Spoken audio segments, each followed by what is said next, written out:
오늘은 예수님께서 나귀 새끼를 타시고 예루살렘에 입성하신 종려 주일입니다. 예수님께서 예루살렘에 입성하실 때에 많은 무리들이 그들의 겉옷을 벗어서 길가에 펴고, 그리고 종려나뭇가지를 베어서 길에 펴고, 그리고 앞에서 가고 뒤에서 따르는 무리가 호산나 다윗의 자손이여 찬송하리로다, 주의 이름으로 오시는 이여 가장 높은 곳에서 호산나, 이렇게 찬양하는, 찬송하는 그런 모습들이 있게 되었습니다. 정말로 열광적인 그런 찬송의 모습이죠. 그러나 며칠이 못 되어 그들 중에 예수님의 제자 가룟 유다는 예수님을 배반하고 예수님을 바라버리게 됩니다. 그리고 그렇게 환영하고 찬송하는 그런 사람들이 예수님은 십자가에 못 박혀 죽게 하고, 그리고 대신 강도였던 바라바를 살려달라고 아우성치는 그런 모습들이 있게 되었습니다. 드디어 그들에 의해서 예수님이 십자가에 못 박히게 되는 그런 모습들이 있게 되죠. 오늘 말씀을 보면 예수님께서 예루살렘에 입성하신 후에 가룟 유다에게 배신을 당하고 로마 군인들에게 붙잡히신 뒤에 새벽에 대제사장과 백성의 장로들이 예수를 죽이려고 함께 의논하고 결박해서 이 총독 빌라도에게 넘겨주게 되는 이런 모습들이 있게 됩니다. 그때에 예수를 판 유다가 예수님이 그 모습에 정죄된, 그 죄에 정죄되고 십자가에 못 박히게 넘겨준 그 모습을 보면서 스스로 뉘우치고 자기가 받았던 은 30, 그것을 대제사장들과 장로들에게 다시 갖다 주면서 내가 무지한 피를 팔고 죄를 범하였도다, 그렇게 얘기를 합니다. 그러자 그들이 이렇게 얘기를 하지요. 그것이 우리에게 무슨 상관이냐, 네가 당하라, 그렇게 얘기를 합니다. 이 소리를 듣고 이 가룟 유다는 그가 예수를 팔았던 은 30, 그것을 가지고 가서 성소에다 내 던져버리고, 그리고 물러가서 스스로 목매어 죽게 되는 이런 모습들이 있게 되죠. 오늘의 말씀이 바로 이런 말씀입니다. 그런데 여기서 우리가 가룟 유다의 이 행위가 과연 합당한 행위인지 살펴볼 필요가 있습니다. 언뜻 생각해 보면 이 가룟 유다가 행한 그 일, 스스로 뉘우치고 그 죄값을 치르기 위하여 은을 성소에다가 내던지고 그리고 스스로 목매어 죽는 행위, 이것은 그가 지은 죄값을 갚는 것처럼 이렇게 생각할 수 있는 그런 모습입니다. 자기가 행한 일에 대해서 뉘우치고 목숨을 끊으면서까지 책임을 지겠다라고 하는 것, 이거는 보통 사람들이 행하기를 어려운 이러한 모습이지요. 그런데 가룟 유다의 모습 가운데서 이런 모습들이 나타나고 있는 거죠. 자기가 행한 일에 대해서 책임을 지지 않는 사람들이 얼마나 많은지 모릅니다. 촉법소년이라고 하는 말이 있습니다. 이 말은 법률적인 용어인데 범죄를 저지른 그런 사람, 그 사람이 만 10세, 10세부터 만 14세까지의 어린 아이들이죠. 이 아이들이 범죄를 저지릅니다. 그런데 그 범죄를 저지른 것에 대해서 형사처벌을 행하지 아니하는 그런 모습들이 있죠. 왜냐하면 그 자기가 지은 죄에 대해서 책임질 수 있는 그 나이가 아직 되지 않았다라고 하는 거죠. 그래서 이 촉법소년에 해당되는 이 아이들은 법적인 처벌을 받지 아니하게 되는 그 모습이 있죠. 대신 그 부모가 민사상의 책임을 지게 되는 그런 모습들이 있게 됩니다. 이것이 아주 큰 문제가 나타나게 되죠. 이 문제로 인하여 요즘 많은 이제 문제들이 나타나게 됩니다.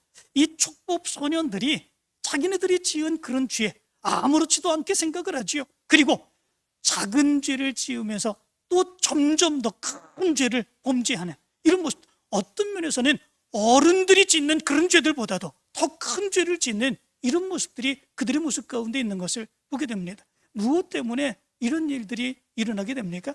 자기가 지은 죄에 대해서 자기가 책임을 다하지 않아도 되기 때문에 그렇습니다. 그렇기에 이제 마음대로 자기가 행하고 싶은 대로 행하는 이런 모습들이 있게 되는 것이지요. 많은 사람들이 자기가 행한 일에 대해서 책임을 짓지 않으려고 행하는 이런 모습들이 굉장히 많이 있습니다. 그냥 다른 사람들이 모르면 그걸 그냥 지나가는 그런 모습들이 있게 되죠. 그리고 자기는 모른 척 행하며 자기가 지은 죄에 대해서 아무렇지도 않게 그렇게 행하는 사람들 또한 많이 있습니다. 보통 자기가 지은 죄, 자기가 행한 일들에 대해서 취하는 행동들, 그런 것들이 여러 모습에서 나타난다고 그러죠. 먼저 이 유형이 있는데 그 유형은 첫 번째 유형이 G형이라고 그럽니다. G라고 하는 거죠. 이 G형의 사람들은 자기가 문제를 일으키고 죄를 짓는 그런 모습들이 있으면 그 일을 자기가 책임지고자 하는 것이 아니라 회피를 한다는 것입니다.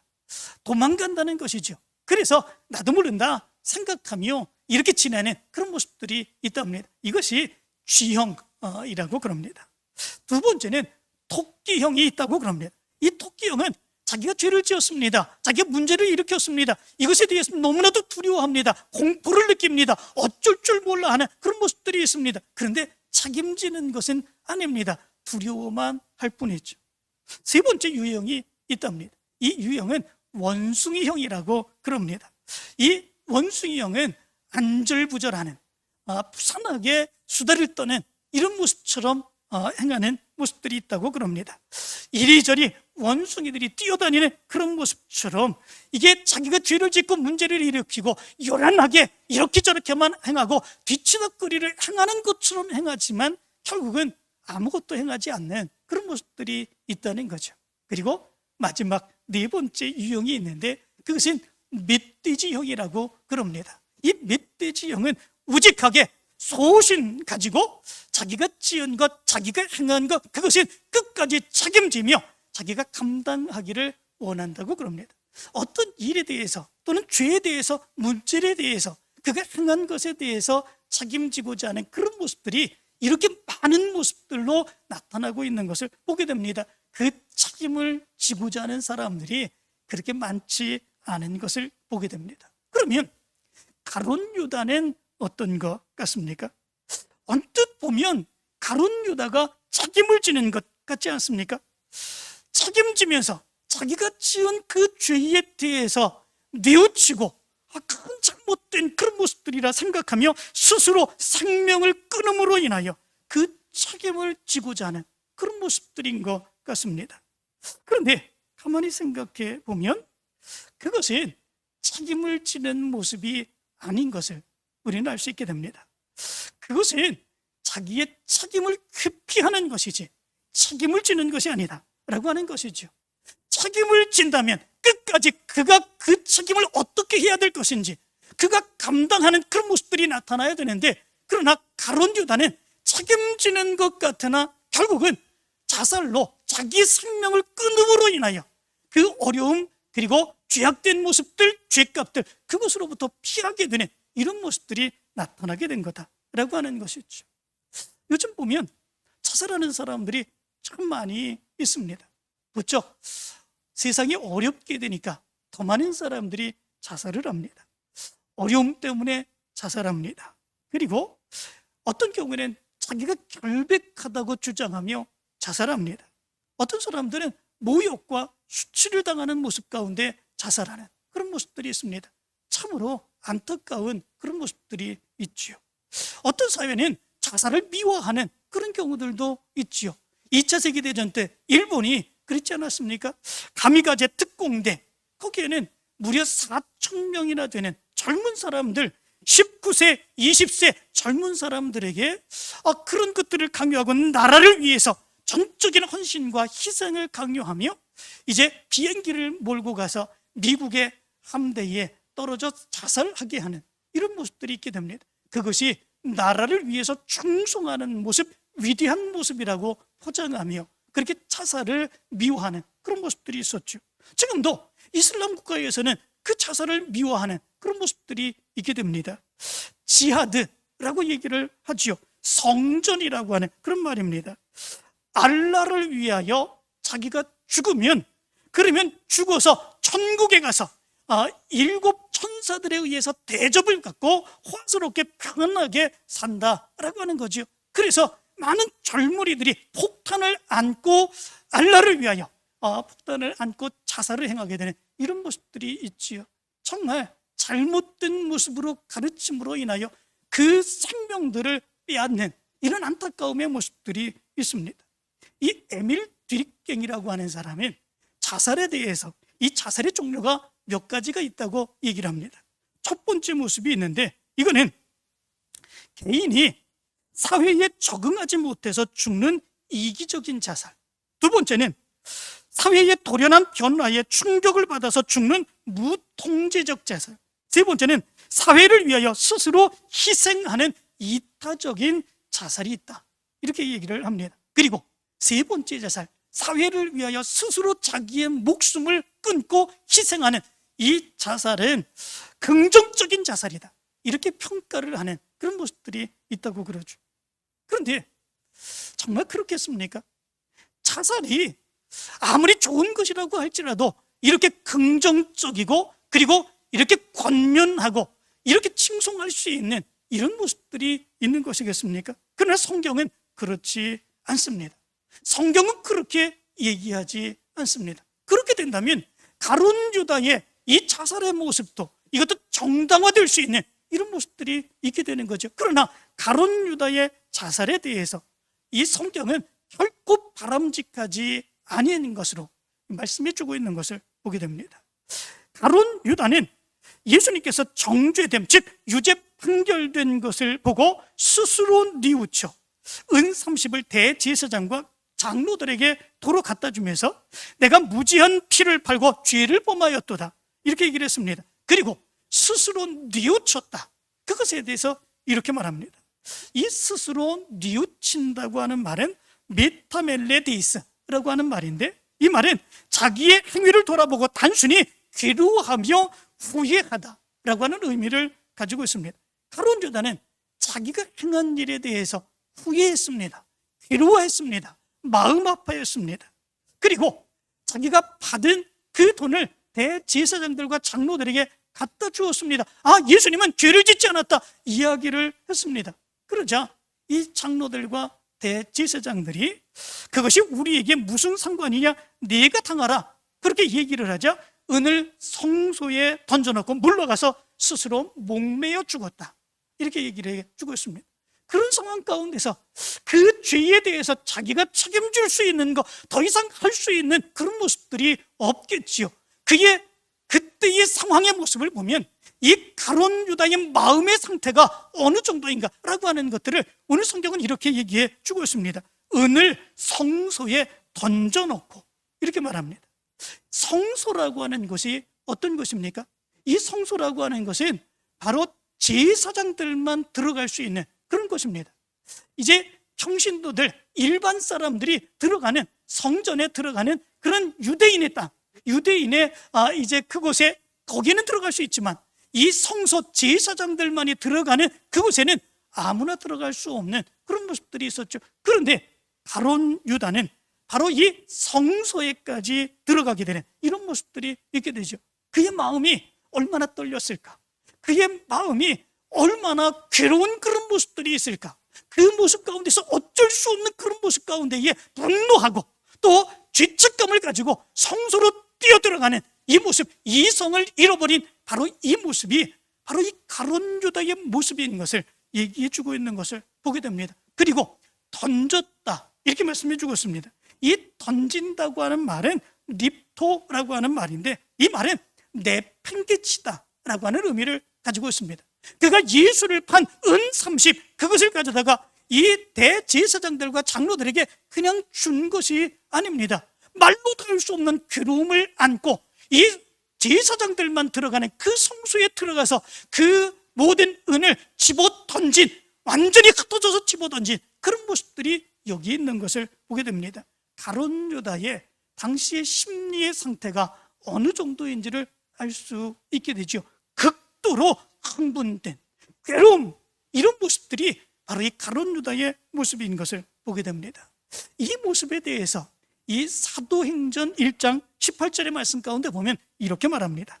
이 사람이 불의의 싹수로 밭을 사고 후에 몸이 곤두박질하여 배가 터져 창자가 다 흘러나온지라, 이렇게 말합니다. 이 마태복음에 나와 있는 가룟 유다가 나무에 목매달아 죽은 그 모습으로 얘기하지 아니하고 오히려 이제 그 밭을 사고 그리고 몸이 곤두박질하여서 배가 터져 창자가 흘러나와서 죽었다, 이렇게 얘기를 합니다. 이것에 대해서 성경학자들은 이것은 서로 다른 것이 아니고 잘못된 기록이 아니라 가룟 유다가 죄의 그 죄책감으로 인하여 괴로워하면서 나무에 목매달아 죽었는데 그 나무에서 발버둥 치다가 나무가 꺾어져서 떨어져서 이 배가 터져 창자가 흘러나와 죽은 거다, 이렇게 이야기를 합니다.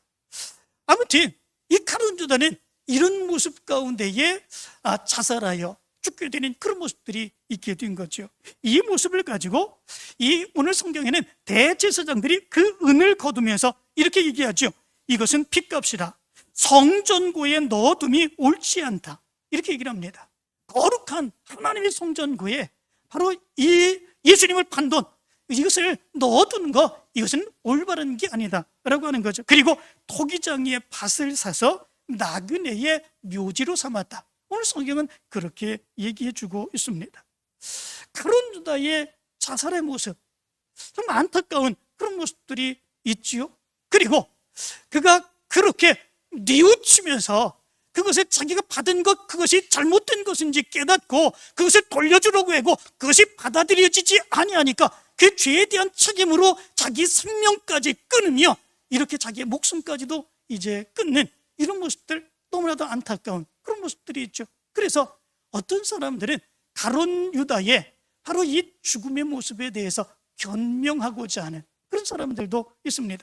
가룟 유다가 예수님을 왜 팔았겠느냐, 그것은 예수님을 그가 따를 때에는 예수님이 강력한 그런 힘을 가지고 능력 있는 메시아로서 이 로마를 쳐부수기를 원하는 그 믿음 가지고 예수님을 따랐다. 그런데 아무리 예수님을 따르는 그런 모습 가운데 예수님께는 그런 모습들이 나타나지 않았다는 거지요. 많은 사람들을 위해서 자기를 헌신합니다, 희생합니다, 이런 사랑을 베풉니다, 이런 모습만 나타났지 강력한 로마에 대해서 저항하고 사람들을 모으고 이 로마를 무릎 꿇는 바로 이런 모습들이 나타나지 않았다는 거죠. 그래서 가룟 유다는 자기가 예수님을 팔면 이제 극적인 상황 가운데서 예수님이 큰 힘을, 큰 능력을 발휘하여서 이 로마를 완전하게 쓸어버릴 거다, 이렇게 생각하며 예수님을 팔았다는 거죠. 그런데 예수님이 그렇게 행하지 않냐고 십자가에 못 박히는 이런 정죄를 받게 되는 이런 모습들을 보면서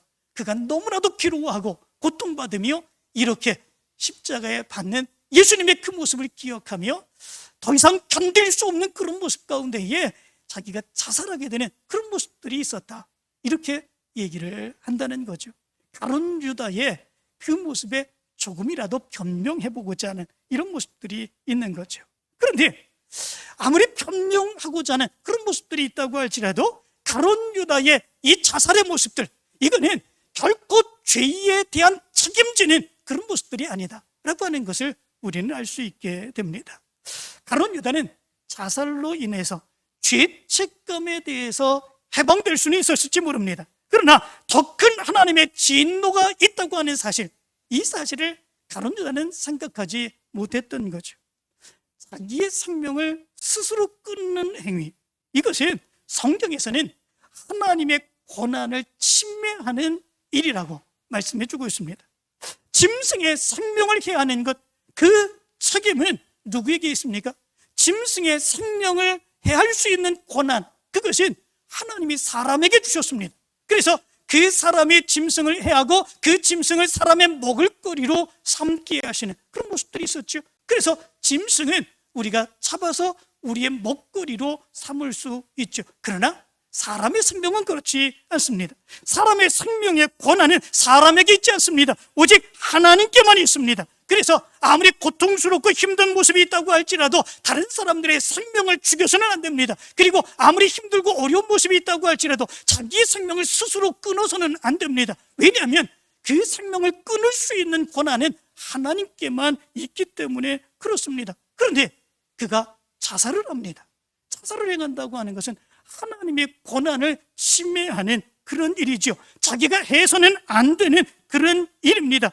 그 행위가 아무리 죄값을 치르고자 하는 자기 생각의 모습이라고 할지라도 하나님의 권한, 하나님이 원하시지 아니하는 일을 행한 것에 대해서는 더 큰 죄를 짓는 그런 모습들이 있게 되는 거다라고 하는 거죠. 그래서 요한계시록 21장 8절은 이렇게 말합니다. 그러나 두려워하는 자들과 믿지 아니하는 자들과 흉악한 자들과 살인자들과 행음자들과 술객과 우상숭배자들과 모든 거짓말하는 자들은 불과 유황으로 타는 못에 참여하리니 이것이 둘째 사망이라. 이렇게 말합니다.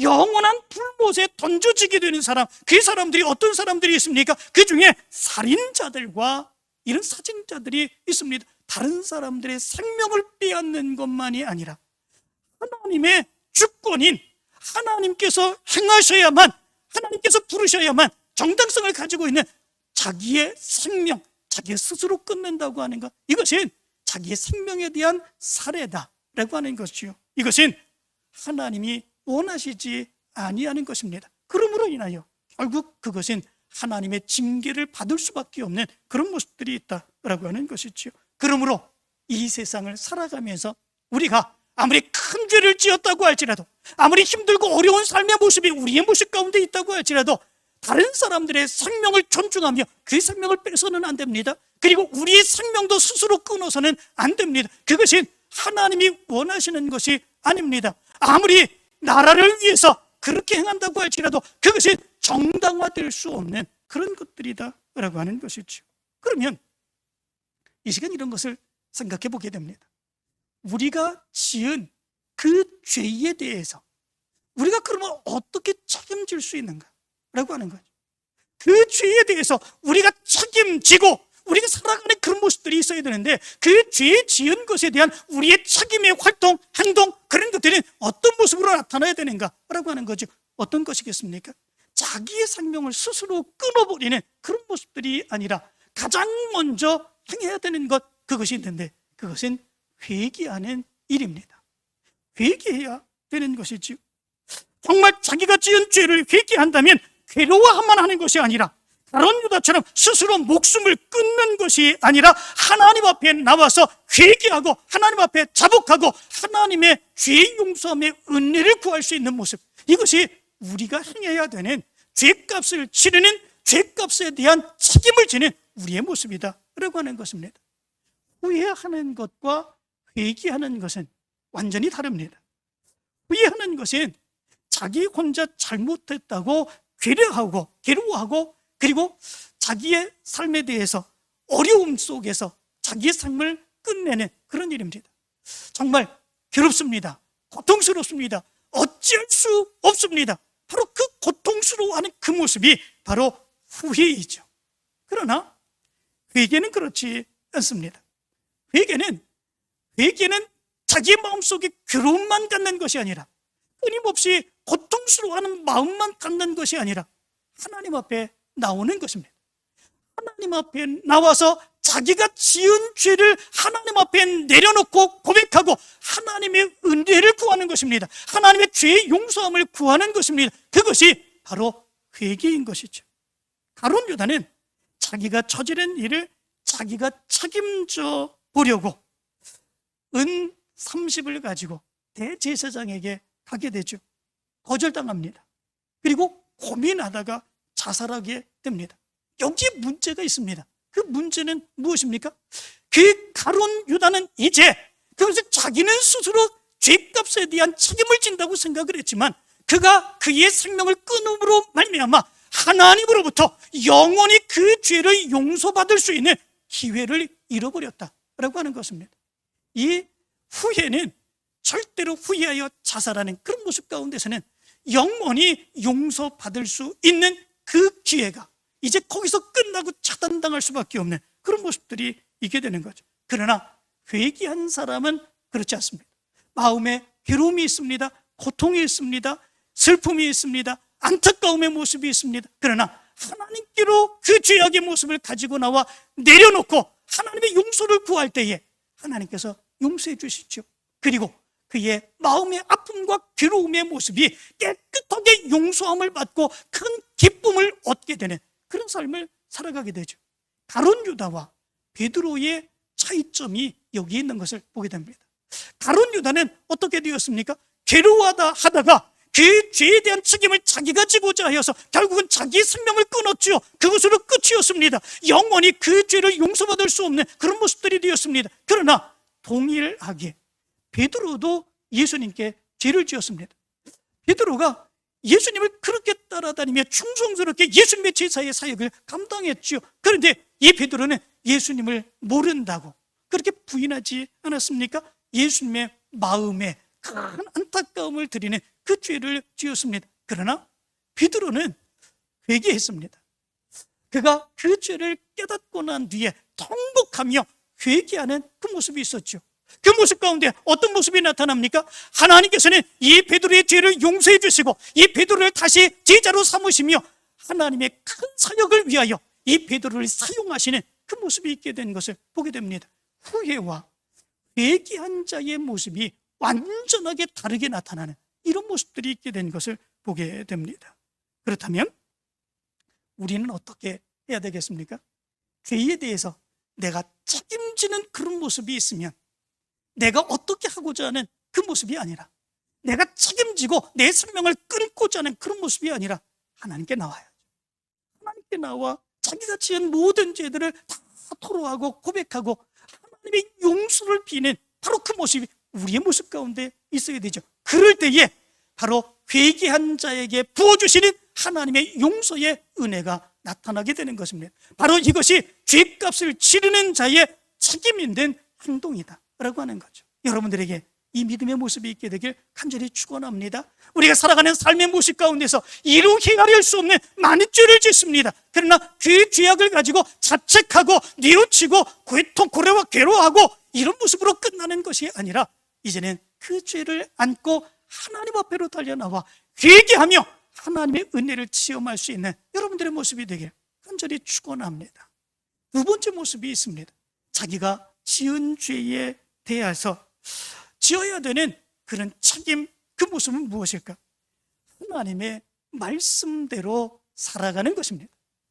하나님의 말씀을 바르게 깨닫지 못하고 하나님의 말씀대로 바르게 살아가지 못했음으로 인하여 그가 죄를 지은 거 아니겠습니까? 그러므로 인하여 하나님 앞에 나와 회개를 했습니다. 용서함 받은 자가 되었습니다. 그렇다면 이제부터 어떤 모습을 가져야 되겠습니까? 하나님의 말씀을 바르게 깨닫지 못함으로 인하여 그 죄를 지었다고 하는 것을 분명하게 기억하면서 더 많은 하나님의 말씀을 보고 하나님의 말씀을 사모하며 그 말씀의 뜻대로 살아가기를 열망하는 그런 모습들이 나타나야 되는 것이지요. 그 속에서 하나님의 마음을 깨닫습니다. 그 속에서 하나님의 뜻을 깨닫습니다. 그리고 이제부터는 하나님의 뜻대로 말씀으로 살아가는 그 삶의 모습을 기뻐합니다. 이것이 죄를 지은 사람들이 그 죄를 지은 것에 대한 책임을 가지고 살아가게 되는 그런 모습들이다 라고 하는 거죠. 그래서 믿음의 사람들은 하나님께 나와 자기의 죄를 생각하며 죄 용서함을 받은 것을 분명하게 믿는 사람들은 하나님의 말씀을 사모하고 그 말씀을 더 알기를 원하며 깨닫기를 원하며 그 말씀의 능력 가운데 살아가기를 원합니다. 이것이 죄에 대한 두 번째 믿음의 사람들의 책임입니다. 마지막 세 번째 책임의 모습이 있습니다.